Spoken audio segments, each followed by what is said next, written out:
Hey guys, welcome to a new video. So, a lot of stuff to talk about today. There's been like 3 different homepage posts in the past 24 hours, I think.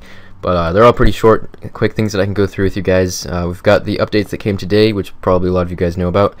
But we are seeing a whole lot of new pets coming into the game that will be dropped by boss monsters. So we have all 3 of the God Wars dungeon bosses. We have the Kraken, 4 of the God Wars, I'm stupid, 4 God Wars dungeon bosses: Kraken, Giant Mole, the Dagonoth Kings, the Smoke Devil, the boss, the King Black Dragon, and the Calphite Queen. And they have images all in here. They look really, really awesome, but they are really rare. I don't know the exact drop rate, but I've heard that it might be 1 in 5,000, but definitely at least 1 in 1,000. I'm not exactly sure. And we have static spawns, which is means that the spawn rates for like resources and monsters will be the same in all worlds, so you don't need to go to World 1 anymore to get the most efficient experience and a lot of skills, which is really, really, really, really, really nice. So glad that they finally did this, because it's been really needed. They did not change the spawn rate of the Dagonoth Kings though, which I'm not sure whether they made it standardized but just slower, or whether it's still dependent on world. That's one thing they didn't specify. And also they made it so all God Wars bosses have a spawn rate of 90 seconds, no matter what world you're in. So I think that's longer than World 1 would be, but shorter than very low population worlds would be, so it's a middle ground. So it seems pretty reasonable. I haven't really done a lot of God Wars Dungeon, but hopefully people won't be too upset about that.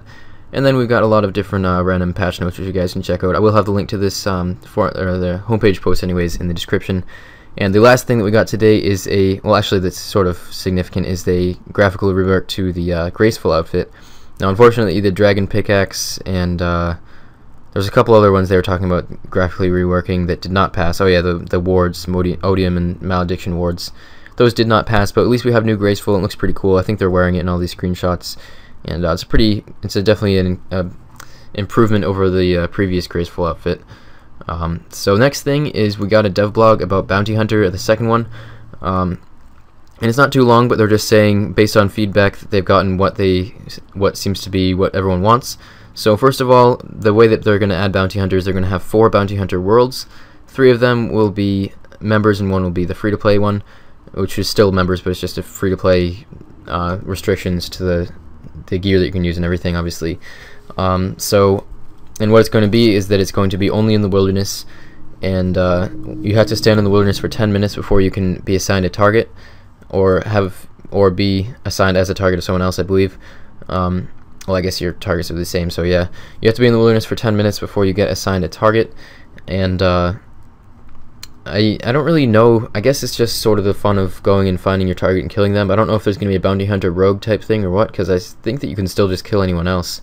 But you do have to be risking at least 50k in alk value in order to be assigned a target. And you'll have a different colored skull with more coins based on how much you're risking, so that they can see how much you're risking. And if you have that red skull, you're probably going to be a bigger target for everyone. I don't know a lot about Bounty Hunter, but basically, yeah, it's going to be added into the wilderness on certain worlds, where the worlds will, instead of having normal wilderness mechanics, it'll be Bounty Hunter mechanics. And it seems like it'll be pretty cool. I think people will enjoy that, as far as I can tell anyways. And the last thing, we have a very short poll today, and is about Artisan and Bounty Hunter. They're not going into the details of certain aspects of it. They're just simply saying, do you want Artisan as it's been proposed? Do you want Bounty Hunter as it's been proposed? Now I highly encourage you guys to read over fully the Artisan and Bounty Hunter blogs before you make your own choices. I have obviously done so, and I do have videos in both of those also, and I'll probably have those at the end, so you guys can watch those quickly if you want to do so before voting in the poll yourself. But I'm going to go ahead and vote yes for Bounty Hunter, because I think it will be good, and I think a lot of people want it.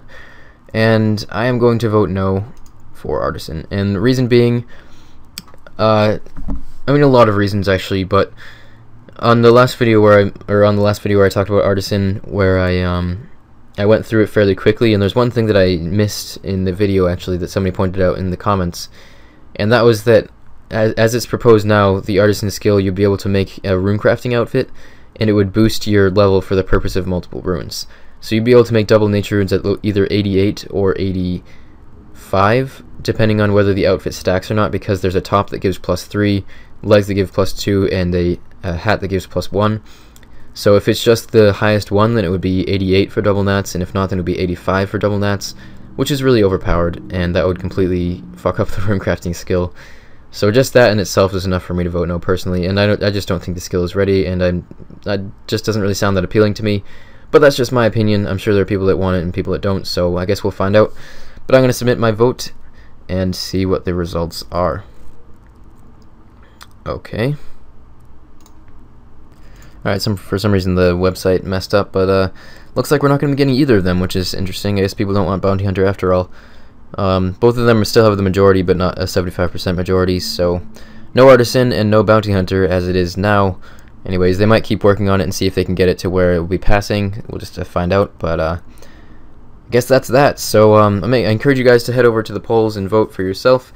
Whatever you choose. It seems like neither of them are going to pass, so you might as well still vote for whatever you want. Just takes 2 seconds, and still is beneficial for Jakes to see exactly what's going on. We only have 6,900 votes so far, so it could change definitely.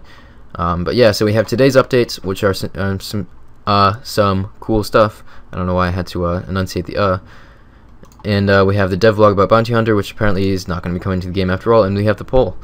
So hopefully you guys have enjoyed this video. Make sure to leave a like if you enjoyed it, and subscribe if you want to see more videos like these. And head over, check out the devlog and the homepage and everything like that, and make sure you submit your votes to the poll. And I will see you guys in the next video.